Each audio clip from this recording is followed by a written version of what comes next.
எந்த நாளில் அவர்கள் எல்லாரும் ஒருமனப்பட்டு ஓரிடத்திலே வந்திருந்தார்கள்? பெந்தெகொஸ்தே நாளில்.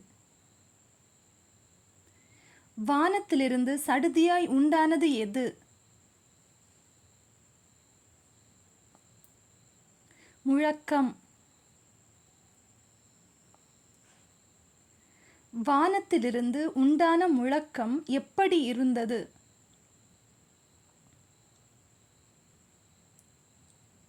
பலத்த காற்று அடிக்கிற முழக்கம் போல். அப்போஸ்தலர்கள் உட்கார்ந்திருந்த வீடு முழுவதையும் நிரப்பினது எது? வானத்திலிருந்து உண்டான முழக்கம். அவர்கள் ஒவ்வொருவர் மேலும் வந்து அமர்ந்தது எது?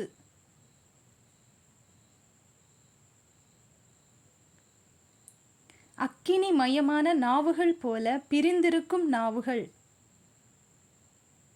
பெந்தெகொஸ்தே நாளில் கூடியிருந்தவர்கள் எதனால் நிரப்பப்பட்டார்கள்? பரிசுத்த ஆவியால். பரிசுத்த ஆவியால் நிரப்பப்பட்டவர்கள் எந்த பாஷையிலே பேசத் தொடங்கினார்கள்? வெவ்வேறு பாஷைகளிலே. சகல தேசத்தாரிலும் இருந்து யார் வந்து எருசலேமில் வாசம் பண்ணினார்கள்? தேவ பக்தியுள்ள யூதர்கள். பெந்தெகொஸ்தே நாளில் சத்தம் கேட்டு கூடி வந்தவர்கள் யார்?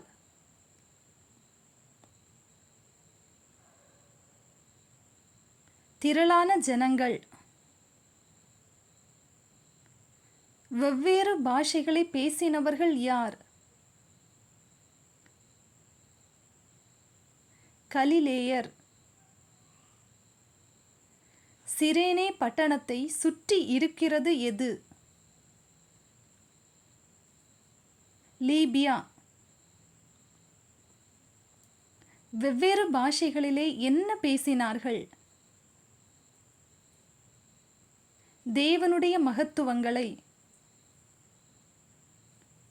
பேதுரு எந்த வேளையில் எழுந்து நின்று உரத்த சத்தமாய் பேசினார்? பொழுது விடிந்து 3ஆம் மணி வேளை. மாம்சமான யாவர் மேலும் என் ஆவியை ஊற்றுவேன் என்று எங்கே சொல்லப்பட்டிருக்கிறது? யோவேல் புஸ்தகம். குமாரரும் குமாரத்திகளும் என்ன சொல்லுவார்கள்? தீர்க்க தரிசனம்.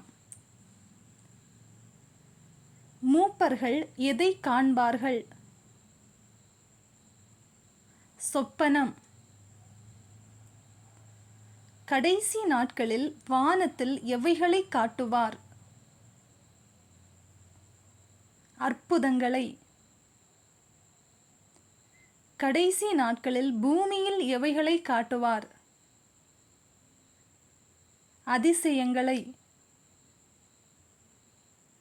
தாழ பூமியில் எப்படிப்பட்ட அதிசயங்களை காட்டுவார்? இரத்தம், அக்கினி, புகை, காடு. கர்த்தருடைய பெரிதும் பிரகாசமுமான நாள் வரும் முன்னே சூரியன் என்னவாகும்? இருளாகும். கர்த்தருடைய நாள் வரும் முன்னே சந்திரன் என்னவாகும்? இரத்தமாகும். கர்த்தருடைய நாமத்தை தொழுது கொள்ளுகிறவன் என்ன ஆவான்?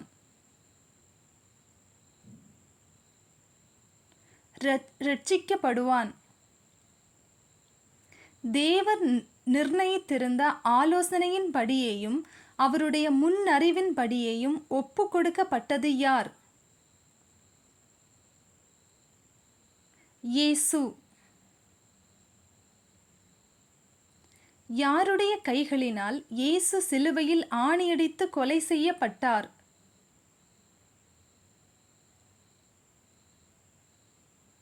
அக்கிரமக்காரருடைய. இயேசுவின் மரண உபாதி கட்டை அவிழ்த்து அவரை எழுப்பினது யார்? தேவன். மரணத்தினால் கட்டப்பட்டிருக்க கூடாதிருந்தவர் யார்? இயேசு. யாரை கோத்திர தலைவன் என்று பேதுரு குறிப்பிடுகிறார்? தாவீது. யாருடைய ஆத்துமா பாதாளத்தில் விடப்படுவதில்லை என்று தாவீது கூறினார்? கிறிஸ்து. மாறுபாடுள்ள சந்ததியை விட்டு விலகி இரட்சித்து கொள்ளும்படி கூறினது யார்? பேதுரு. பேதுருவின் வார்த்தையை சந்தோஷமாய் ஏற்றுக்கொண்டவர்கள் என்ன பெற்றார்கள்? ஞானஸ்நானம். பேதுரு பேசி முடித்த அன்றைய தினம் எத்தனை பேர் சேர்த்து கொள்ளப்பட்டார்கள்? ஏறக்குறைய 3000 பேர். சேர்த்து கொள்ளப்பட்டவர்கள் எவைகளில் உறுதியாய் தரித்திருந்தார்கள்?